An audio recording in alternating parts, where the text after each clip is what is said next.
So hello, my name is Amanda Miller, and I'm one of the co-organizers of this year's 2020 convening, Reclaiming Spaces and Places. While we miss seeing everyone in Houston this year, we're excited to host all of you today on a virtual platform as we focus on lifting up BIPOC urbanists, designers, and activists to reclaim our history, present, and future. To foster a collective experience, I'm encouraging everyone to be engaged in the chat with other attendees. And as you think of questions for our inspiring group of speakers, please use the Q&A function, making sure to also direct your questions to a specific speaker or speakers. We will gather all of your questions and pose as many as we can to the speakers at the end of their presentations. I'll now hand it over to Aldia, who will tell you more about Spaces and Places. Thank you. Greetings, my name is Aldia Coleman, also one of the co-organizers this year, and we are in our 4th year of Spaces and Places, and we remain a grassroots network of urban planners, policymakers, and designers whose goals include amplifying and working on issues affecting the communities of color that are too often not fully recognized or addressed by professional urban planning and design communities. All of us on this year's organizing committee believe enough in the work that even after months of working on this event being an in-person workshop, we decided to pick up the pieces of that canceled event and recreate it to what you'll be experiencing today and tomorrow. Thanks to all who've registered for this event and our supporters who contributed their staff, their technology, and their time to this work, including WXY Studio, Black Space Urbanist Collective, American Planning Association's Housing and Community Development Division, and Next City. The over 800 registrants today show that you care about this work just as much as we do, and we thank you for that. Next up, we have Next City's board chair, Eric Shaw. Good morning, everybody. My name is Eric Shaw. I'm the board chair for Next City. And as a Black planner and Black urbanist, this is the highlight of my year, I must say. I am very excited that Next City has been able to into our 2nd year of partnership with Spaces and Places, and to take it virtually. Understanding we have to reclaim not just physical spaces, but also virtual spaces. The mission of this organization, the mission of this conference is in line with our mission as an organization to continue to amplify the voices of planners and urbanists of color to achieve racial equity. Within the work of Next City as well, I want to thank the organizing committee. I want to also lay out that we did an ebook on this called Representation Matters, which lines up with the conference and the conference themes. In addition, also want to thank the organizing committee and my staff and the more than 270 donors, which helped raise more than $7,000 for us. If you're interested in donating again or donating at some point, please go to nextcity.org to support this. And so with that, I'm going to turn it back to Amanda, but thank you very much and have a wonderful conference. Great. Thank you, Eric, so much, and thanks especially to Next City. I'm going to now invite our group of speakers to turn their videos on and join me as I introduce them to you today. And so it's now my pleasure to welcome these 3 speakers today. We're joined by Dr. Andrea Roberts, June Grant, and Matisse Haynes. Dr. Andrea Roberts is an assistant professor of urban planning and associate director of the Center for Housing and Urban Development at Texas A&M University. She is also the founder of the Texas Freedom Colonies Project, a research and social justice initiative documenting placemaking history and grassroots preservation practices in the African diaspora. As a planning historian, theorist, critical heritage scholar, and educator, Dr. Roberts trains future planners and preservationists to move marginalized communities' histories, ontologies of place, methods, and agendas from the edge to the center of practice and policymaking. Next is June Grant. She's the founder and design principal at Link Lab Architecture, a boutique research-based architecture and urban design practice.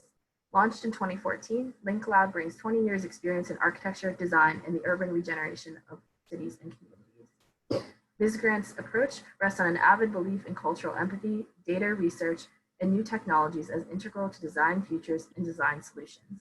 Link Lab has 3 mandates: a commitment to design exploration, advocacy for holistic solutions, and the integration of technology as a central component for a regenerative society.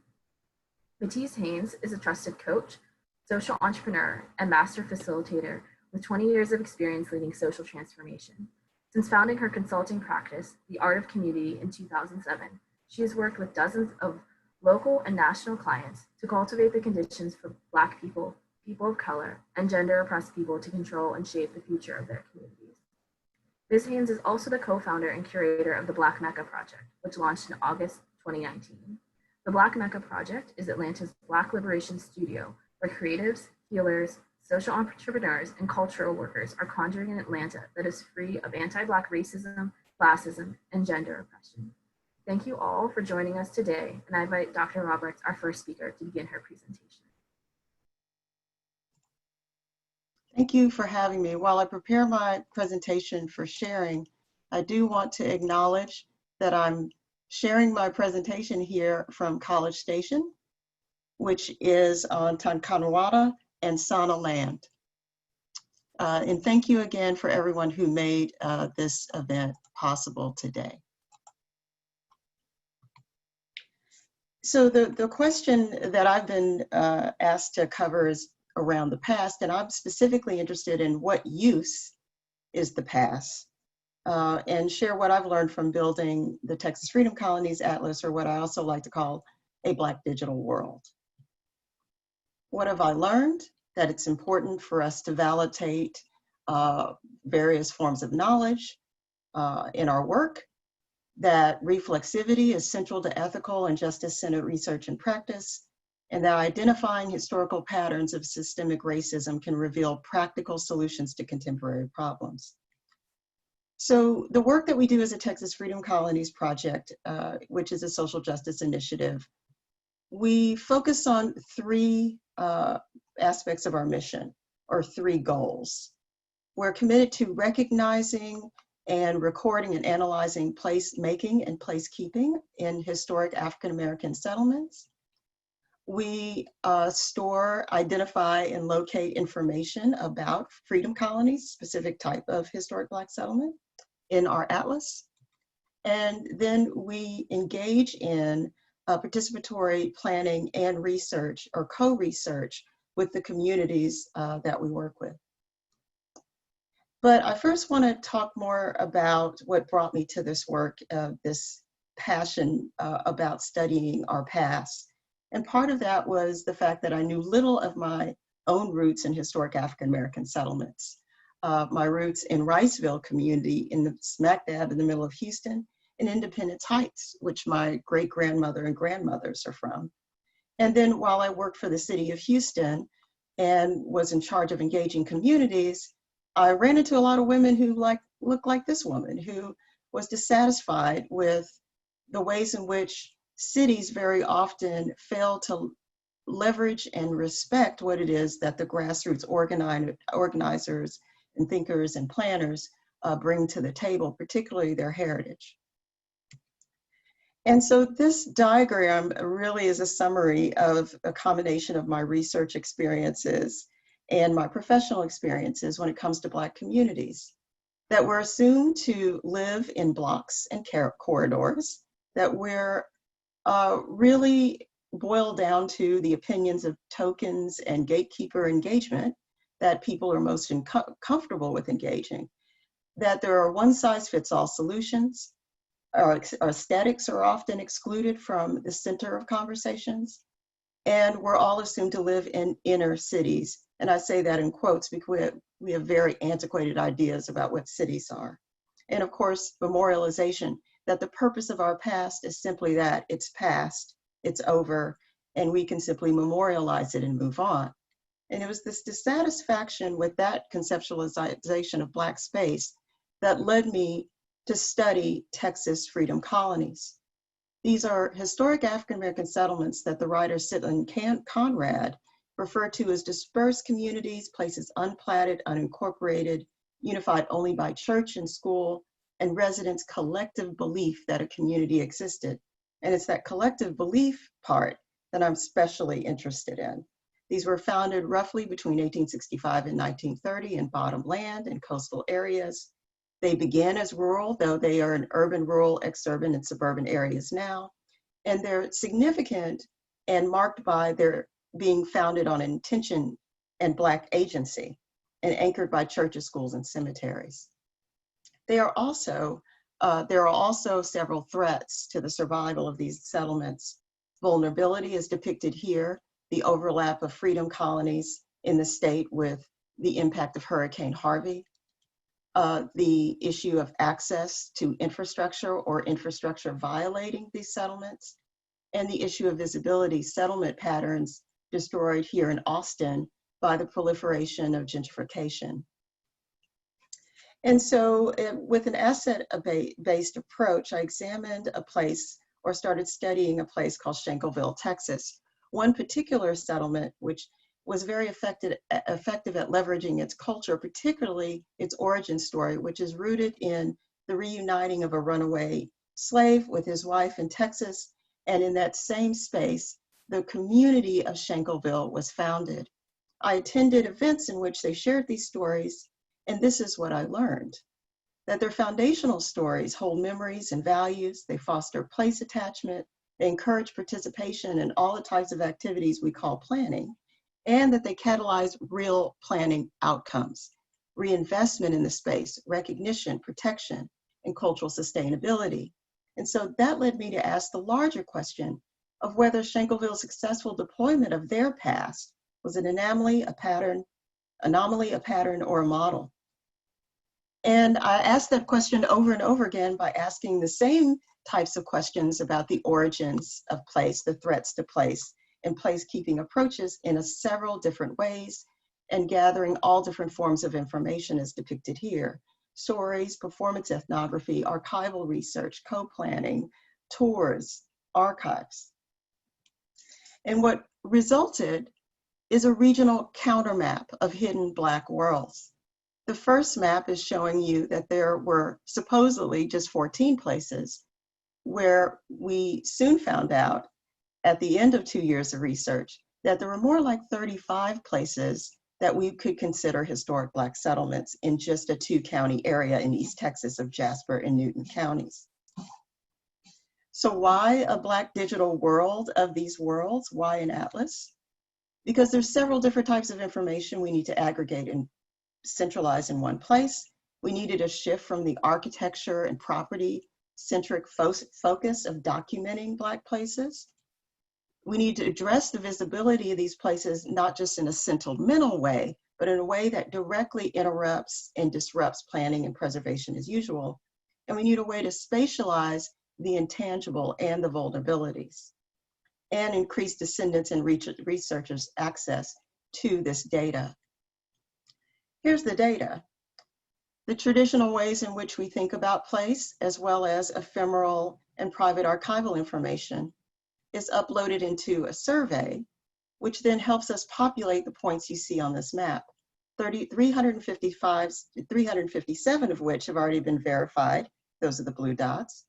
And we've been able to develop this atlas as a crowdsourcing forum where we can continue to collect data from descendants of these places and lay historians and researchers alike. And I want to return to those insights as I close. It's important that we validate the various knowledge forms that I acknowledged. What you see in these pictures are the people that I spent time with when I began this research in 2014. We spent time in churches where they shared not only their histories and memories, but their hopes for the future. We spent time in places where there are homesteads, where the places they spent on the weekend, trying to rehab these important anchors of settlements. Reflexivity is important. More simply, embrace the critiques from our elders. Our atlas is a work in process. People told us they wanted more training. They wanted it to be easier to use. They want us to create space for networking and sharing, and to account for the digital divide. And so all of those issues that were brought to our attention, as well as the historical patterns of racism, are what are at the heart of the work that we're doing now. We're introducing new map layers and encouraging applied use of the atlas, not only in academia, but by Texas Department of Transportation and other agencies that are using them during surveys and DEX audits before beginning projects, as part of preservation education reform at Texas A&M, as part of Black land loss and reclaiming, where we're helping map clusters of landowners that are absentee and vulnerable to air, property, and land loss.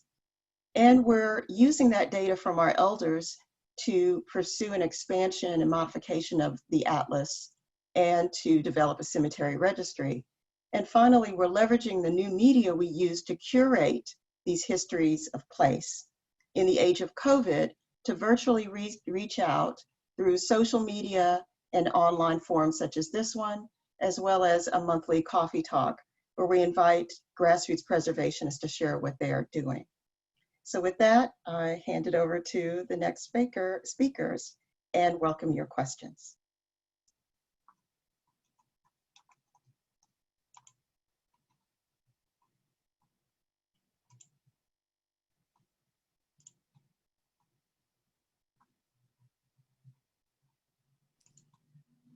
Good morning.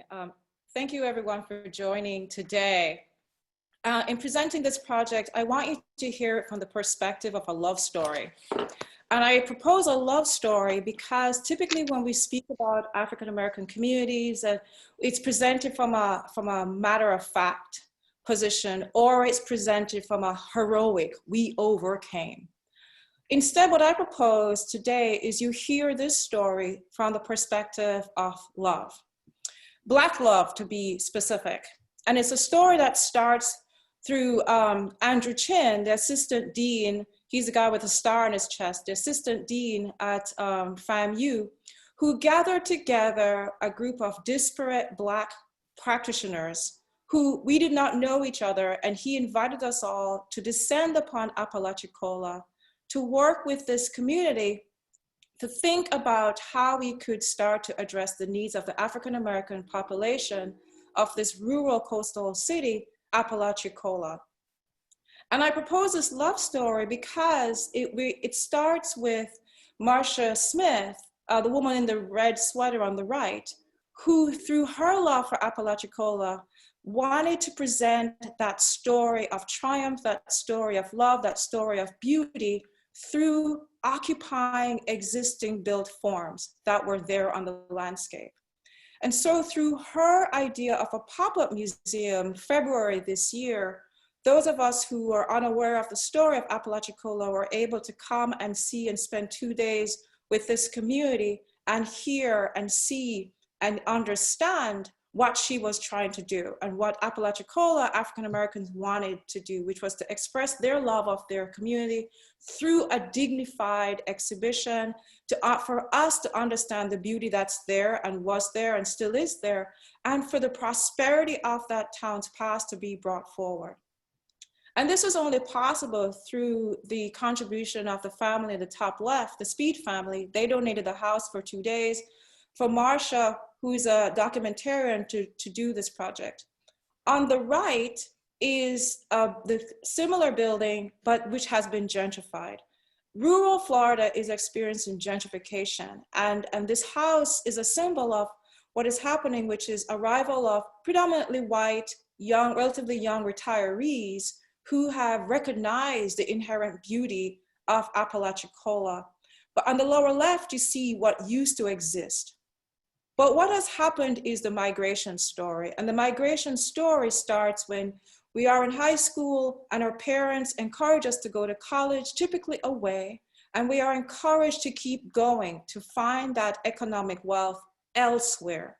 But what happens is a gap is created where you were. A gap is created where there's home, and that gap must be filled.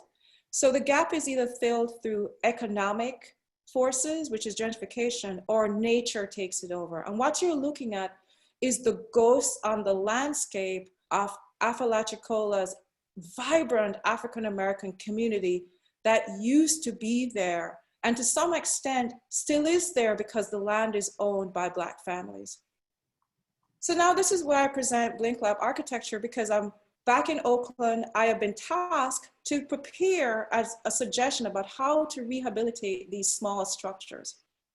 But truthfully, I thought I would best serve Andrew and the team by creating a roadmap, some kind of journey map that would start to explain the past, that would start to integrate contemporary individuals, but also to work with them to create that map going forward, and a map that was intentionally Black with optimal solutions.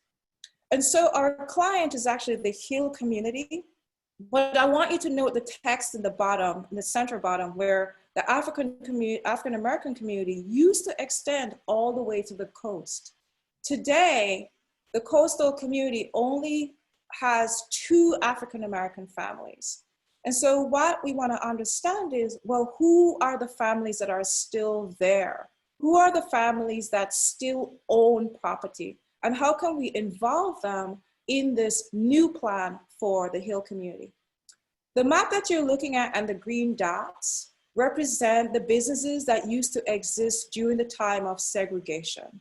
And their vibrancy is clear, the density is clear, but also the breadth of how far these businesses, and these are just the ones that we have collected through the students at FAMU and them working directly with family and community to mark these locations.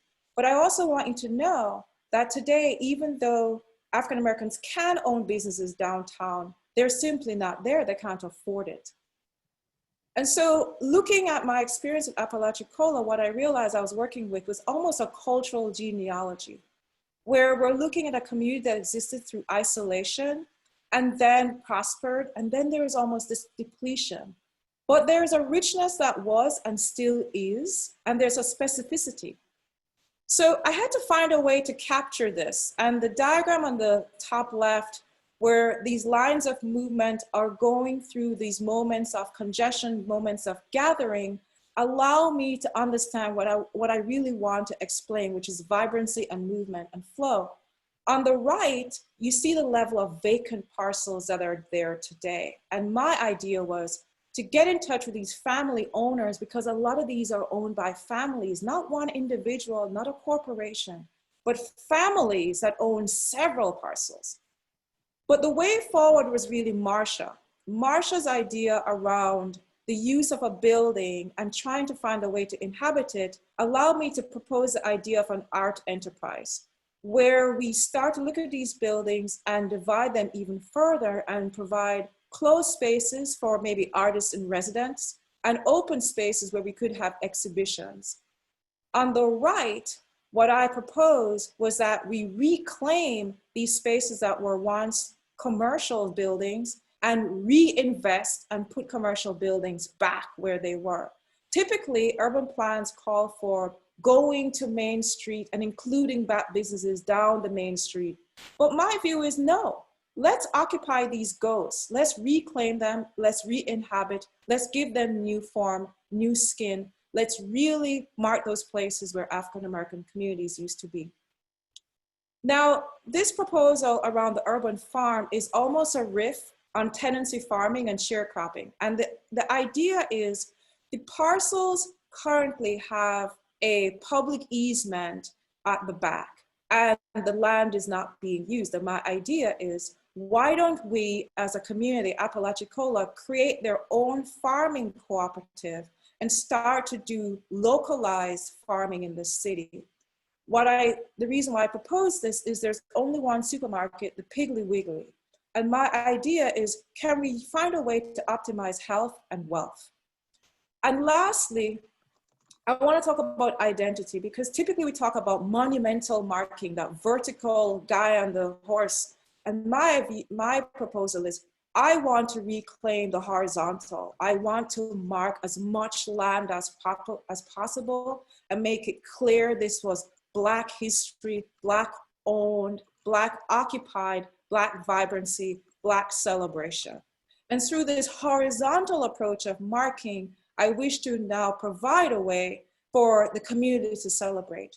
So here is the last proposal of all our ideas that came together, which is an organic necklace that allows us to connect various nodes within the community. The urban farm, the art district to the right, to really formalize the existing ceremonial spaces where we meet to do the festivals every year, where number 6 is FAMU coming back and creating an institute in Apalachicola itself, recognizing the history that many of the population has actually gone to FAMU to be educated. And the idea of the Rhodes family, who still own large parcels, to take one of their parcels and create a market hall, a trading post, a public market where the produce that's farmed in Apalachicola can be sold back to community. So in a way, I'm negating the grid, the street grid. I'm negating the European context of the downtown and really starting to create more of a loosely informal, formal way of going through the landscape, connecting the uses of the buildings with a purpose of making it purely a celebration about a people who occupy that space. And so I recognize that this is speculative, but it's part one in the love story where we're currently transitioning to part two, which is to work directly with the families that own the parcels of land and to work with the community to start to create those art enterprises where we start to work with the community on a strategy on how best to optimize the buildings that are there, but also to optimize the use of the land. So I appreciate you spending the time listening to my newfound love story way of presenting my passion around African-American communities, but also my passion around this particular community itself. Thank you. And now I'm going to hand it over to our next speaker so she can present.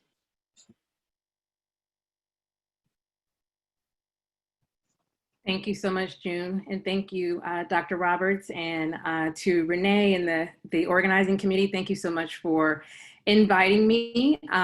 Hello, everyone. My name is Matisse Haynes, and I'm really grateful to be here. I like to start any talk or space that I'm in just with sharing a little bit more about who I am and also offering some acknowledgements.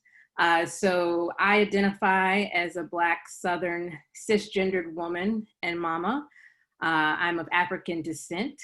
And so as we talk about spaces and places, I want to honor my ancestors, both those from the African continent and those who cared for land and for people in Tennessee and North Carolina and South Carolina.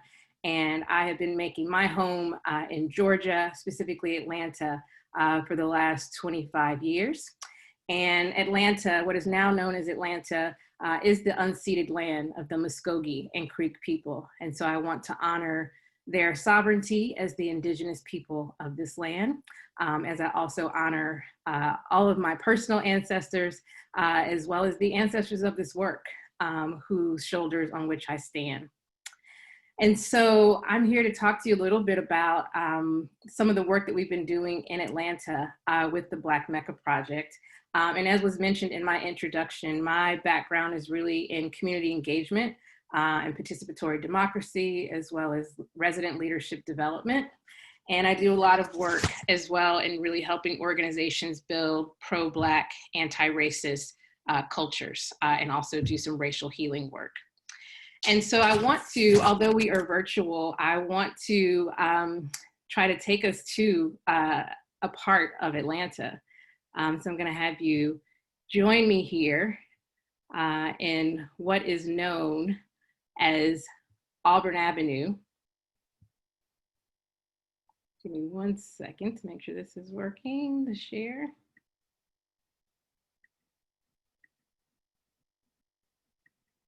Okay, for some reason that's not working. I apologize for that. But Auburn Avenue was once the most successful Black business district in the country. And it is a community that was rich with Black folks of all walks of life. There were retail shops, there were churches, there still are. There were folks doing all types of cultural building work in that community. We tested my technology before, but for some reason it's not working now. So I'm just gonna talk to you all. I'm not sure if you're seeing what I'm trying to share. But what I was gonna show you is a mural that is located on Auburn Avenue in Atlanta, Georgia. The mural is of Ella Baker, who I consider one of my personal sheroes. And the mural was created by artist Charmaine Minifield. And so as we root in place, I really just want to honor Auburn Avenue is one of the historic African-American communities, one of the many historic Matisse, African-American communities in Atlanta. Matisse, if you want to take a second, you can see if you can share your screen. Okay. I was sharing it, but I'm not sure why it wasn't popping. I wasn't able to see it. Let me.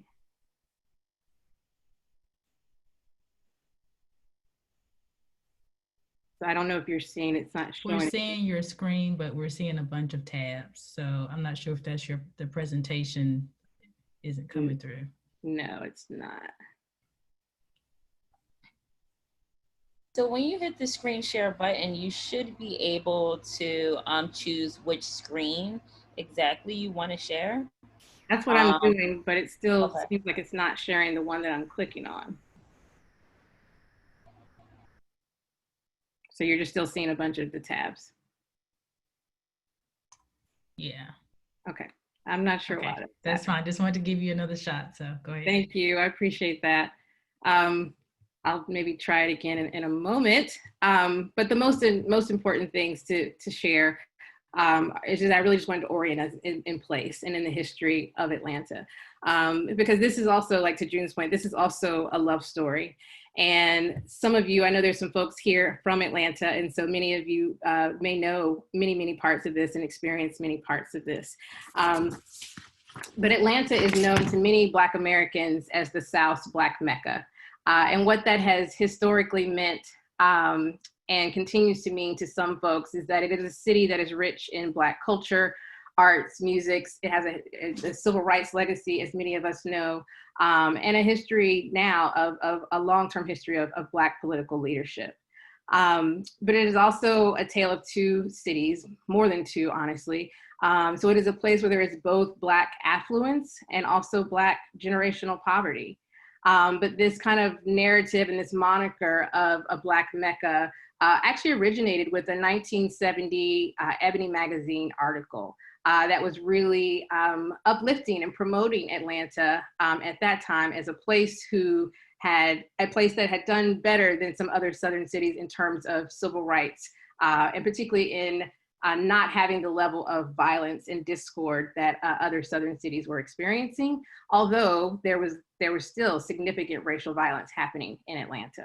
And so that's the origins of this narrative of Atlanta as a Black Mecca. And what we were hearing, and really what part of what I want to uplift, is the origins of the Black Mecca Project are really rooted in listening, which I think the other speakers have also really highlighted, are really deep listening to people in community, Black people in community who have lived experiences. And particularly in my case, as someone who's been doing community engagement and resident leadership for a couple of decades, this was second nature for me. But what we were seeing was kind of like an acceleration of some patterns, right? So systemic inequities in Atlanta. So particularly around gentrification. And so particularly there's a woman who is a friend and a resident leader and just a powerful person. Her name is Allison Johnson. So I want to acknowledge her now. She is actually originally from Atlanta, actually 4 generations of Atlanta. And she's just one of the people who has shared with me and others her story of generations of her family, a Black family, being displaced from neighborhoods and communities around Atlanta. So her family goes all the way back. They once lived in Buttermilk Bottoms, which was a Black community that was also close to this Auburn Avenue district that I was just sharing with you. And they were uprooted from there, and they ended up in Peoplestown, which is where her family still is today. And these communities are communities that continue to be gentrified, continue to be displaced, continue to be moved around, and continue to have promises made to them that continue to be broken. And so we were hearing about these stories and hearing about an acceleration of the gentrification. And we were also really inspired by a couple of folks' work, including Dr. Mindy Fullilove, who wrote about root shock And we were really holding spaces where folks were sharing that root shock that they were experiencing from being displaced from their communities, either in real time or generationally, as I shared about Allison's story. And there was also another academic as well, Dr. Maurice Hobson, who wrote a book called The Legend of the Black Mecca, which really began to lay out and was asking some similar questions and did a lot of the historical research and documented in the book about this notion of Atlanta being a Black Mecca, and actually questioning, is that true? And if it's true, who is it true for? And so the origins of the Black Mecca Project was really to begin wanting to have a more nuanced conversation about what it means to be a Black Mecca, about who gets centered in a Black Mecca. And so our proposal, right, and kind of the essence of the project is that a true Black Mecca, our vision is that Atlanta would be a city without anti-Black racism, without classism, without gender oppression. And so in order for that to be possible, we really would need to be centering poor and working class Black women, as well as queer, trans, and non-binary Black people. And so that's what the Black Mecca Project sought to do, and that's what we created, was really a space and a container for that possibility to emerge. And so our work is rooted in Black, queer, feminist, and womanist ideologies, as well as in reproductive justice. And those are the principles that keep us grounded in moving this work forward. And so very quickly, I will share that what we did in the fall, we launched in August 2019, and then we held a series in the fall that was based on a model that I've developed with one of my collaborators on how some practices that we can begin to use to move from oppression to liberation. And so that model is called RIPE. It means reckon, it's an acronym for reckon, imagine, pivot, and embody. And so we held a 4-part series in the fall and invited Atlantans to come to the Black Mecca Project. We were actually given a space, we reclaimed a space in the historic Westview neighborhood, which has also been at one time a black neighborhood that is now gentrifying. And so we reclaimed that space. It's actually the basement, the old fellowship hall of an old church. And so it's a beautiful, beautiful sacred space that I was hoping to show you, but I would encourage you to visit our website, theblackmeccaproject.com, to view a video of some of the work that we've done and also of the space itself. But all of this, the invitation was really about, we gave this enough framing just to create an invitation for folks, but it was really about how do we co-create this as Atlantans, as Black Atlantans in particular. And so the 4-part series happened throughout the fall. We really asked folks to reckon initially with what does it mean to be a Black Mecca, right? And where are the places where Atlanta is not really living into that, at least for all Black people. And then to imagine what an Atlanta that actually allowed all Black folks to thrive, trans folks, queer folks, women, young people, that really allowed all of us to thrive. What would that look like? So often some of the work that we do is about talking about the past, which is important to reckon with, which is what we part of our model, but it's also really important to imagine, right? And to start to live into these liberatory futures that many of us say that we want. And so we created opportunities for Atlantans to come in and begin to have those conversations, to begin to imagine, to then think about what are the practices and the ways in which we need to pivot from these systems of oppression into more liberatory ways of being with each other. And our focus, kind of some of the core principles are really around healing, around emotional justice, and around embodiment. And so we really create spaces where folks can acknowledge that something has happened to Black people in Atlanta, and not all of it is good, and to hold space for imagining a different possibility. And so that's what we've been doing. Again, we're a very young project. We just started a year ago. And as everyone now knows, we were all challenged and continue to be adapting to this world that's now impacted by COVID. So we have temporarily closed our physical space, and we're really sitting with the questions of what is needed now. This project was always rooted in being responsive to Black people in Atlanta, particularly poor and working class, queer and trans Black folks in Atlanta. And so now that we have a different reality, what are the needs and how can this project be responsive? And so we're sitting with those questions of what does it mean to cultivate liberation in virtual spaces, in other ways when we're not allowed to be physically close. And so we're sitting with that question in these days and months ahead. So thank you for your time, and thank you for bearing with me on the technology. And I'm happy to answer questions along with the other speakers.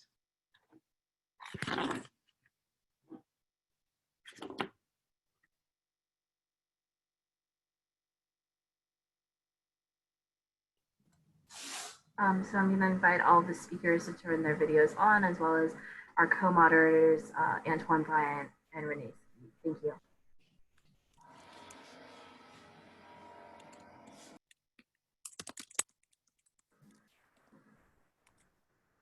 We can jump right in. This has been, if any of you that were watching this were like me, you're already full. So I don't know how we can get much better, but we're gonna make it better because we got fantastic speakers. The very first question for Dr. Roberts: how can we make archiving Black spaces and places a mass movement? With so much loss, erasure, dispossession, what are some of the easiest tools and platforms that you have found for Black, Indigenous, and people of color to collect and share and elevate our history, our culture, and our communities? So that's a tough one. Frankly, we're at a point with the Texas Freedom Colonies Project, for example, where scale is an issue, scope and scale. What's the level of depth that we can reach, right? And then how do you go about trying to map 557 places in different levels of quote unquote existence, right? And so if you think about that as a movement and how you capture scale, one experiment we're trying, well, two we're trying, is the first being getting people to use their phone more. You know, how do you use free apps that help you scan? I'm at grandma's house. Grandma's got a bag of funeral programs. Grandma, let me see that bag of funeral programs right quick.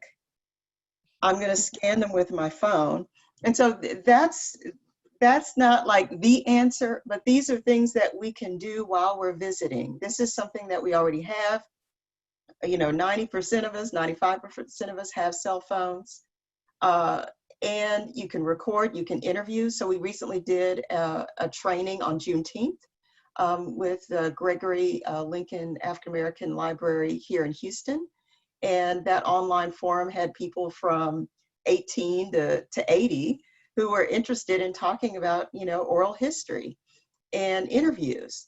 So I think part of it is how do we integrate it into our social life and the tools we already have?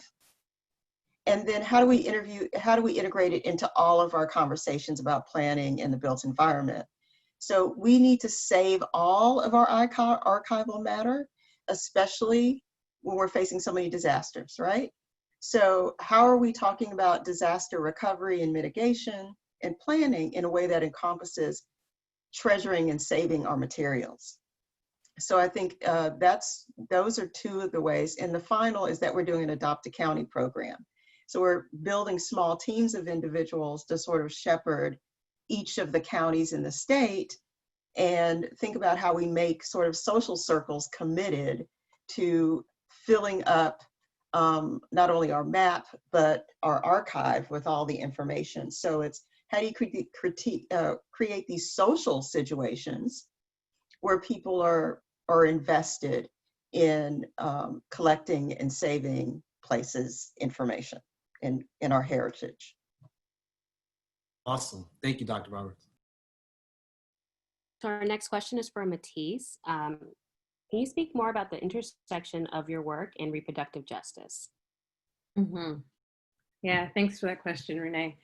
And so, yeah, reproductive justice is one of my favorite things to talk about. And it's really, for me, it's something to embody. And so the intersection really with reproductive justice is that reproductive justice is about sovereignty, right? It's about bodily autonomy. and it's about the right to make decisions about our bodies. And so that's very literally in the sense of reproductive justice around whether or not we choose to parent, right? But it's also the right to parent, if we do choose to have children, to parent in communities and spaces and built environments, right, that allow us and our children and our families to thrive, right?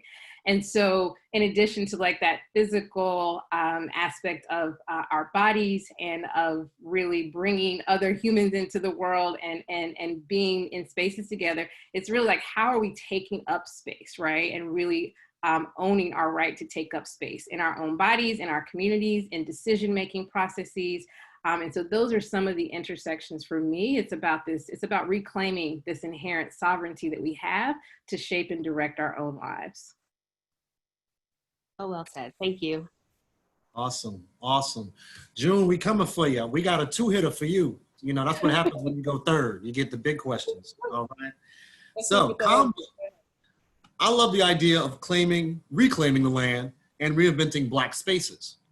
Has the blueprint for the Apalachicola been achieved, or are these plans that have yet been physically manifested, right? Do you anticipate the Black legacy of families from the Hill returning to the place after this redesign?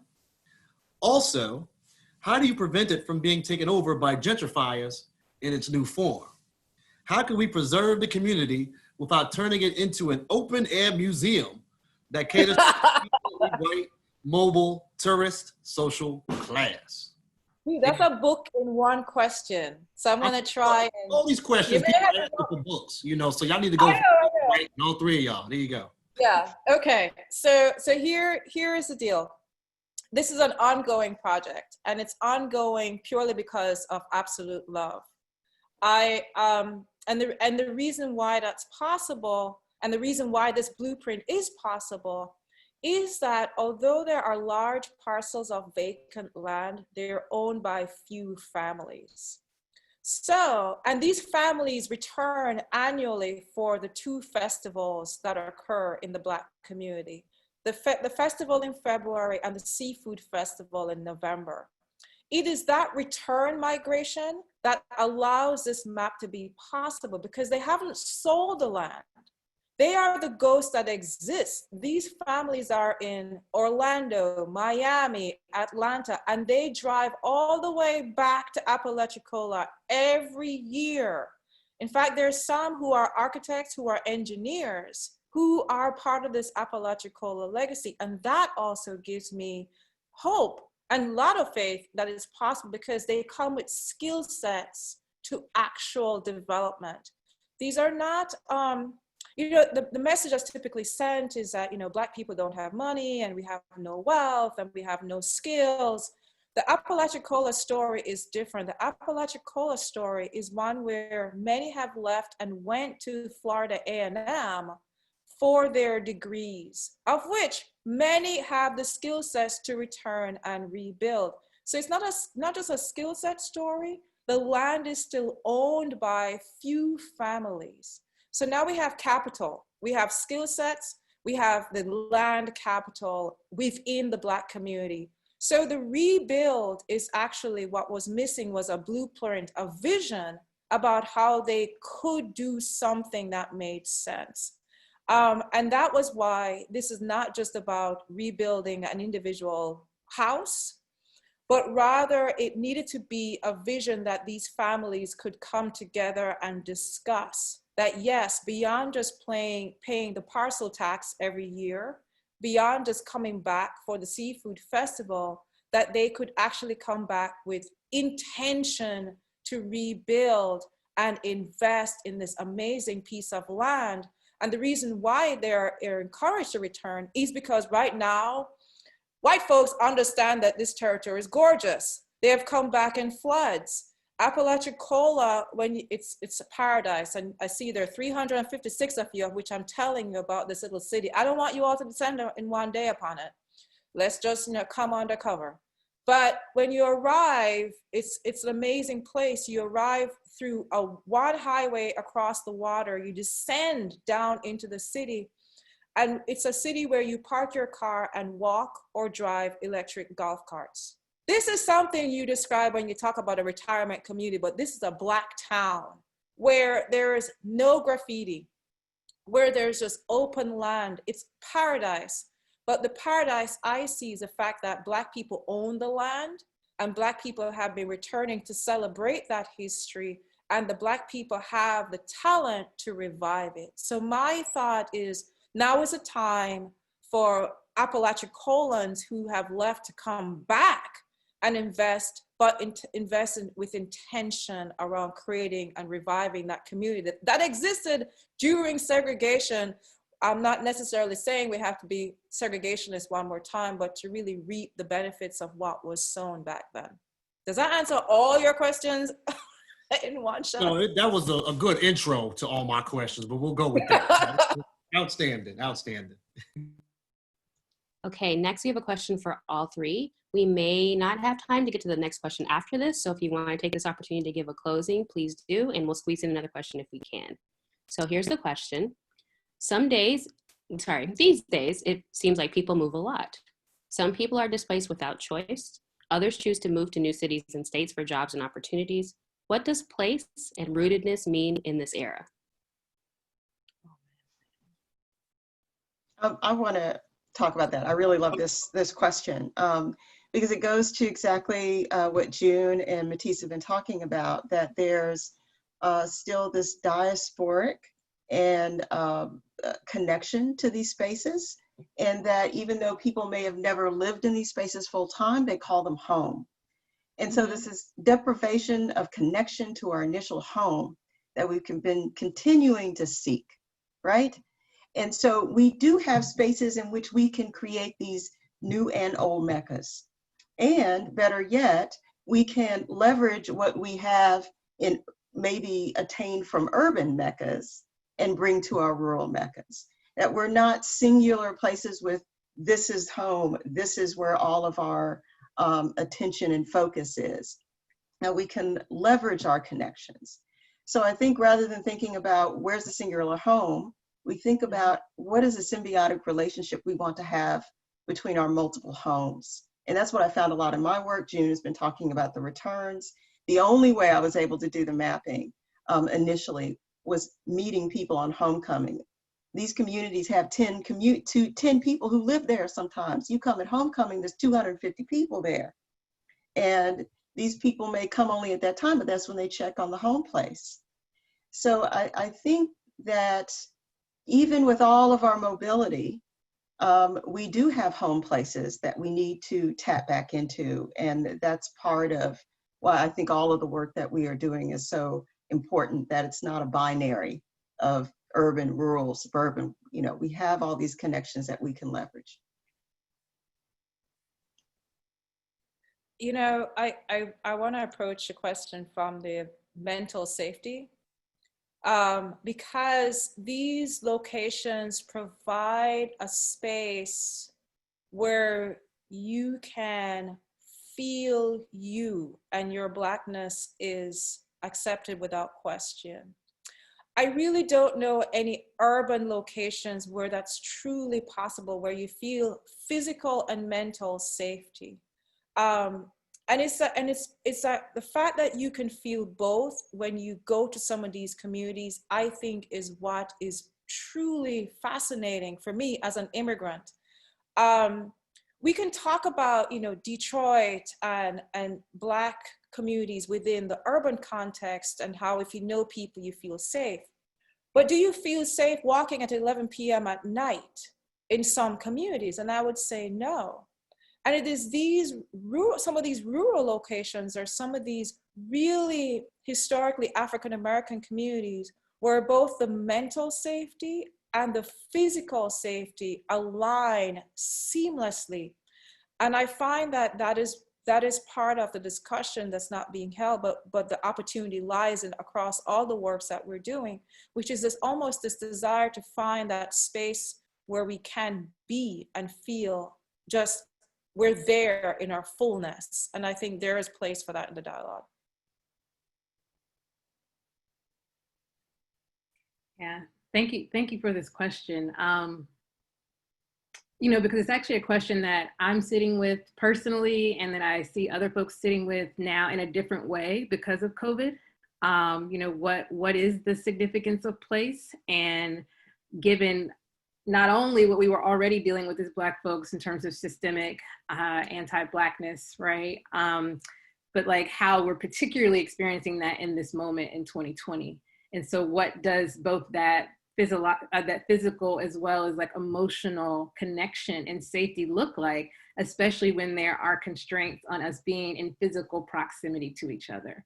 And so I actually am seeing some folks make different choices about place and home because of these new dynamics, these new constraints and limitations. And I'm asking myself those questions as well. And so, I think part of what's coming to me about this question in the moment is thinking about a quote from Gwendolyn Brooks, just that we are each other's harvest. And so just the importance of wherever we choose to make home, the intentionality around the ways in which we connect as Black folks and really center ourselves and take up the space that we need to co-create the conditions and the communities to reclaim those spaces that we want to reclaim in ways that help us to thrive and to be whole. And so I think this is actually a question that, I'm sitting with and that we all might be sitting with in the coming year or so in a different way. And I think it's kind of a juicy place, right, for us to reimagine, right, and kind of rethink about like this notion of home and place in this new context that we're living in, and even more boldly centering ourselves in that. And so that's what's coming up for me right now. Thank you. Well, I'm excited about that. I want to go to the juicy place. I can't wait. So that's what we all need to do. We have time for one more question. So I want to get us in there. I want to get as much from y'all as we can. And it's for all three. So everybody gets a shot. There you go. What does it mean in practice to center people and healing in the design and planning process? I'm an urban planner in Oakland. Planning processes often focus on technical analysis, and state requirements for cities drive this as well. However, what we need is healing and real equitable outcomes for Black, Indigenous, people of color communities. How can we implement a people and healing first approach in a planning process that is largely driven by government institutions? That is a brilliant question. We got smart people on here. We got smart people. Yes, I'm going to jump in because I feel like that is a question that is really continues to guide a lot of the work that I do. And so what I didn't mention is that in many years past, I've worked with a lot of planners. I've worked with our regional planning agency here in Atlanta extensively for many, many years. And honestly saw those disconnects, right? As someone who was also working very deeply and rooted in community, saw the disconnects between kind of planning and government and community. And one of those disconnects is around healing. And so I think that first is like having even just an orientation as a planner that healing is a thing, right? And that is necessary. And so one of the principles that I mentioned about the Black Mecca Project that we are rooted in is around emotional justice. And that is a concept that comes from Esther Arma, who is a Rwandan journalist, right? And it's this notion, right, of like, and it's also what inspires us to begin a lot of our work with the reckoning of like acknowledging, right, that like something happened, right? And something is still happening. And actually Resmaa Menakem talks about that in his work and his book, My Grandmother's Hands, How to Mend Racialized Trauma. And so often these processes move forward as if this just started today or yesterday, right? And don't acknowledge not only as our other speakers have talked about the actual communities that were there, right? But what comes along with that, right? The loss and the despair, right? And actually what people have emotionally and physically endured. And so creating spaces that actually allow people to name their experience, invite them to name their experience, right? The loss, the trauma that has happened and continues to happen, right? And supporting communities and supporting individuals with healing modalities, embodied healing modalities. We have so many teachers from Black and Indigenous and people of color communities to help us reconnect with our bodies and how we can move grief. And so everything that we do at the Black Mecca Project is rooted in that. Even as we talk about potential solutions and possibilities and plans, it's just like, how do we first center the wholeness of the people and the impacts of what has happened and is still happening to our people, even as we imagine a different possibility for ourselves and move towards embodying that now and creating that kind of world. So I think the healing has a lot to do with the acknowledgement of what has been and what still is, before jumping into the technicalities of like what we want to develop together. Yeah, the question of healing and acknowledgement, and many times the acknowledgement focuses on the crime, but the other crime that being what was done to the community by the Black spaces have been left out of the planning conversation or exclusion from the discussion. But the acknowledgement also, I think, doesn't acknowledge or needs to acknowledge the work that people have done and the great achievements that they have done. For example, in Oakland, there are many organizations that have done phenomenal work in centering youth imagination, centering the incredible dialogues that happen within community spaces. And that acknowledgement about that is actual food for planning. That acknowledgement needs to happen, that this is gold, that the ideas and experiences and the imaginations of people in communities, it should be part of the planning process. And we need to spend time acknowledging that they have ideas too, and celebrating those ideas. We don't have to have a path forward in how we're gonna implement all the ideas, but we actually do need to spend time acknowledging that there are ideas. Because can you imagine a child who comes home to you and the report card has 5 A's and 1 E, and all you ever talk about is the E, and never spend time acknowledging the A's? I don't see how you're gonna have a whole individual if you only spend time talking about the E. So there's trauma, but there's also, and the acknowledgement and the celebration I want to talk about is not necessarily those who are on stage singing or those who have achieved a Grammy or an Oscar. I am talking about the average individual who has ideas about what is beautiful about their community. We need to include that in the planning process. And maybe we need to change it from the word planning. Because for me, planning seems to mean that you're planning to target me and there's gonna be an outcome and I may not like it.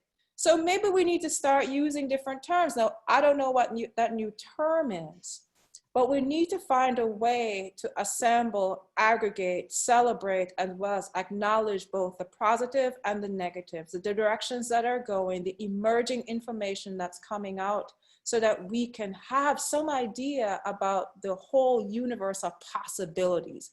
That for me is part of what I would like to see happen in Oakland, because I agree with the person. We need to do some healing. We need to acknowledge that healing needs to take place, but our methodologies also need to include acknowledgement about the celebratory aspects of life. So I'll say that I have an unpopular answer probably that I'll start with, which is the internal healing that we have to do within our BIPOC communities. And part of that is, it's popular to say decolonizing, and that's a very weighty term, so I don't want to throw it around, but I'll rather say the ways that we've internalized these systems and ideas of what planning is, and ceded planning over to people and their definitions of it to other people, and the ways in which we've internalized what significant is, what notable is, as we spend time fighting on which place was first and who did what first. And so this Black Digital World of Worlds that I'm building is very much about this issue of, instead of saying, let's just look at Black towns that were incorporated, instead, inclusivity is about how can we include and revel in the significance of free Black spaces that we created. So there's a shift here towards inclusion that we have to examine within our own communities, I think. The other thing I think we need to think about is accountability and transparency. Anybody who's in planning, who's worked professionally in planning, in academia and planning, you know the instances and opportunities you have to be transparent and what comes with that.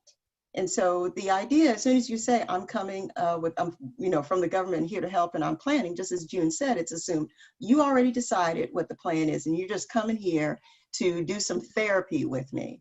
And so we need to be accountable. We can do emotional justice work. We can do all of this work, but if we're not transparent about why we're collecting and engaging this way and what is going to happen with what is actually data, and treat it as such and be transparent about what's going to happen to that or not happen with it, then nobody's ever going to accept or really respect people who deal with the built environment in their communities. And that's one of the principal barriers, I think, to our legitimacy in being able to do anything in communities. And what I found, real simply, concrete example, I'll close with this. When I was working in planning, every year that we did the community development block grant meetings, people came to the city. You come down to City Hall and you read your speech. And I said, everybody in this office, we're going to go down to Sunnyside. We're going to go down to Fifth Ward, and we're going to have those meetings in the community with your suits on and everything else. So it's those shifting of where this planning happens. That's not revolutionary. It's still a city meeting, but it's a shift of where we're centering the conversation in space, in time. Those are things we can do.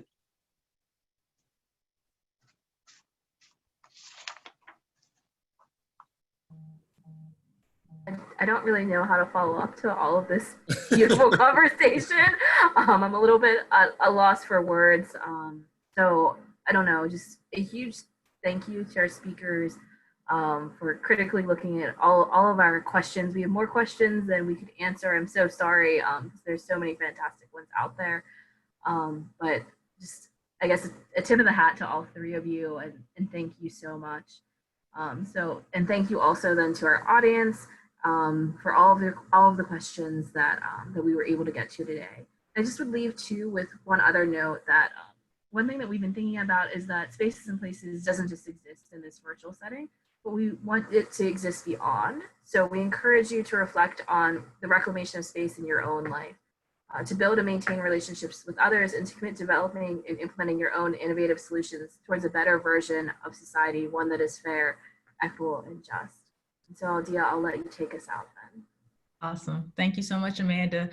Thank you, everyone. This was so enlightening. This was so rich. This was just everything that everyone needed. And I think that reflected in the chat, that reflected in all the text messages that I've received throughout this entire time.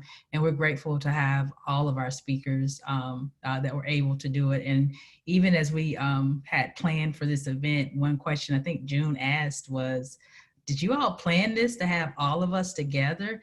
And I told June, I was like, you all were our plan A. We didn't have a plan B. So this was it. And we had our fingers crossed and it came together and this was beautiful. So thank you so much. I also want to thank our Spaces and Places Organized Committee.